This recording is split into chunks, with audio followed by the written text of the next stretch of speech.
Hi guys, welcome to Third Style Garage. My name is Doug. Today I got a good friend named Taylor with me here, and we are working on a 2006 Toyota Highlander. We think the alternator might be bad. Stay tuned to see what we did and what we learned.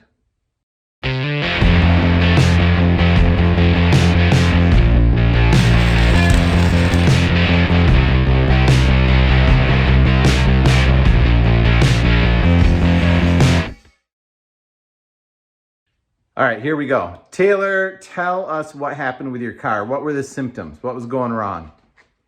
So I was hearing like a loud grinding noise in my engine. Not a good sound to hear coming from your engine. All right. And then Did it start all of a sudden, or did it slowly grow over days and get louder? Don't you remember? You don't remember. I think it started a little bit and then it grew over like a day. Okay. And then what happened next? And then a couple days later, my battery light was flashing in my car. Okay. Periodically, I would notice like my headlights flicker while I drove. And then when I was at a gas station, my car battery died. And then I had someone help me jump start it. Right after they left, my car battery died again. All right. And the engine died when the battery died. All right. So I went over, hooked up jumper cables. We let it charge for quite a while, just enough to get Taylor to get the car into Third Style shop. So we're working on the Highlander today instead of the 66 Mustang restoration project called VIN. So that project's on hold for a day, but if you want to learn about that, feel free to check out other videos on the channel.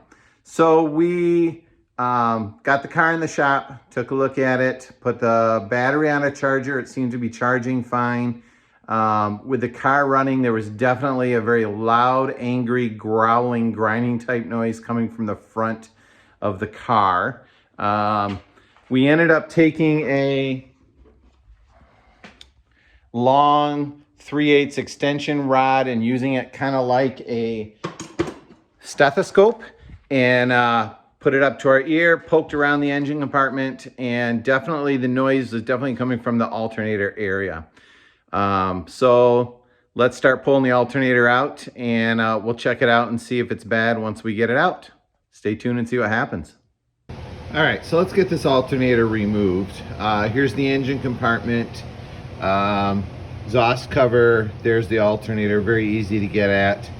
We're gonna start over here, grab a 10mm wrench, disconnect the negative battery terminal, and that will make this process safer. Top of the alternator has two boots covering it. One is, I think, a 10mm lug that attaches the battery cable to it. We'll pull that off in a second, and then there is a plug here,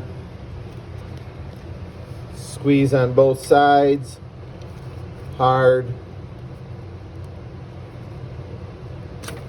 wiggle, and it pops off. I'm going to get a wrench, we'll pull this guy off.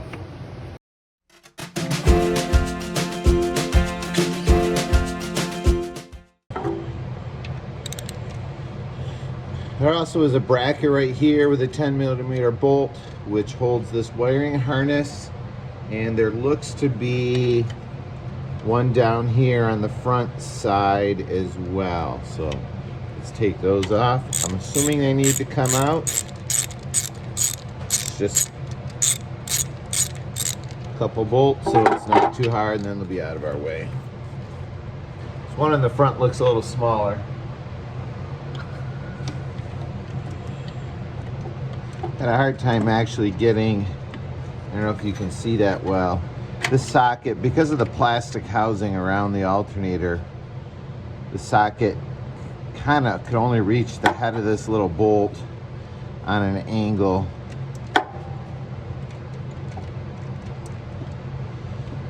But that was enough to could grab enough sides of the head of the bolt to turn it.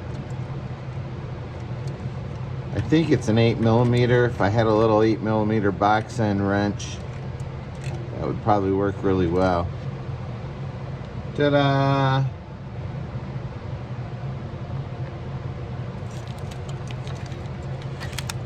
Now the whole wiring harness is loose.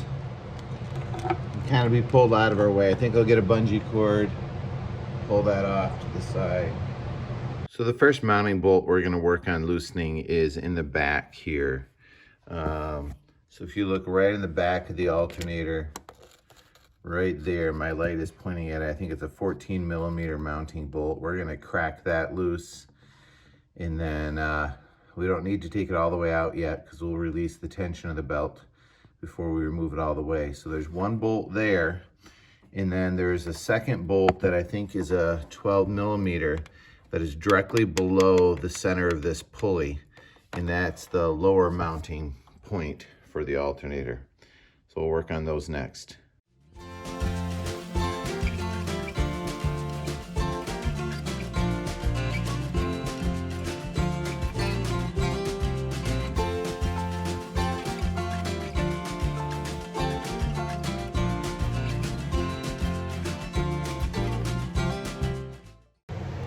I have my ratchet on the 12 millimeter bolt. It's a straight 12 millimeter ratchet with a deep well extension.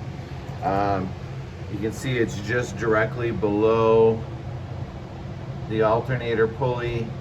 It's only about a ½ inch lower than the bottom casing of the alternator pulley, and it's directly in line with the center of the pulley.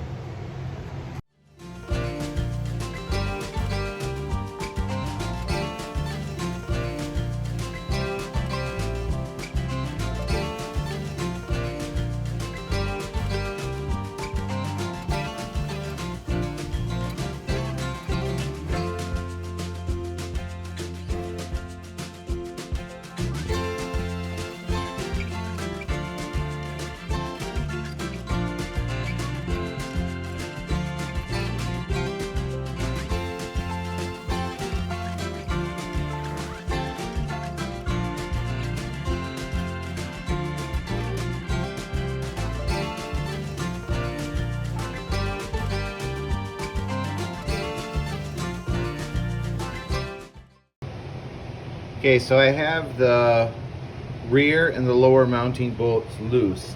I need to remove the tension on the belt. The serpentine belt has a shock-driven tensioner on it. It's not spring-loaded. And way in the back, I get my camera in there and get it to focus. There you go. My light's pointing right at it, right there. My light now touched it. It's a 19 millimeter, it's like a cast hex drive. And that will rotate this pulley right here that my light is touching, that provides the tension on the belt. So what we need to do is get a 19 millimeter socket or a wrench on that and just slowly work on turning it. You're not like you're trying to crack a bolt loose, but it will very slowly rotate and let the tension off the belt, and then you can slip the belt here off of this pulley, and then the alternator will come out.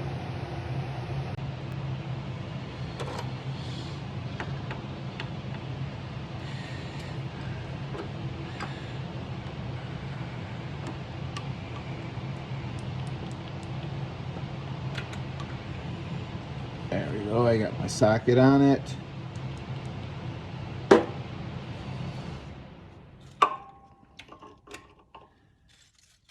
Just for ease of leverage and access.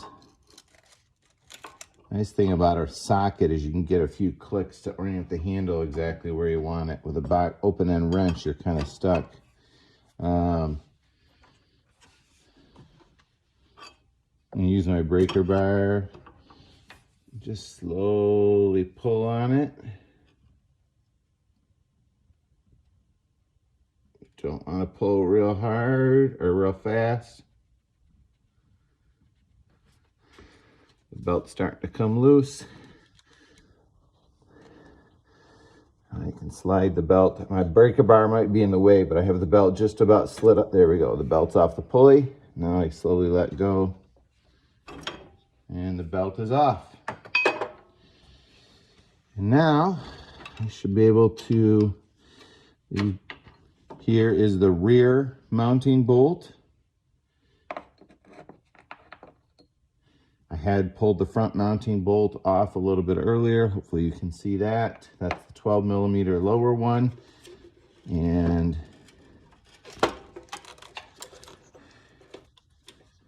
out pops the alternator.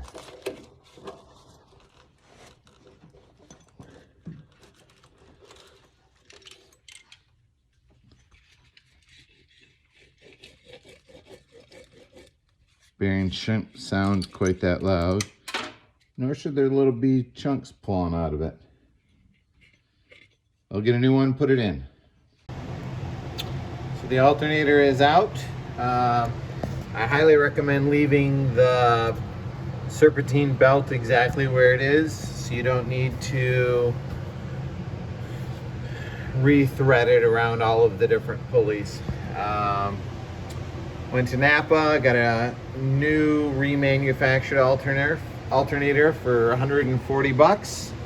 Everything looks exactly the same fitting and everything. So basically, one bolt goes in the top there, this bolt goes in the bottom, and installation should be the reversal of removal. Let's get to it.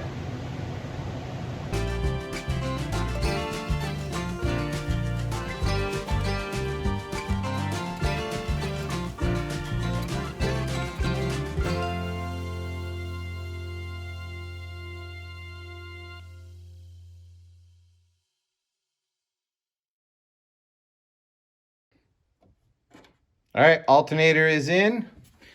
We hooked up the main power wire that goes to the lead of the battery, plugged in the wiring harness for it, screwed in the little wiring harness bracket here and on the front of it. And then Taylor just finished putting the battery cable back on. And we're ready to fire it up. Go fire it up.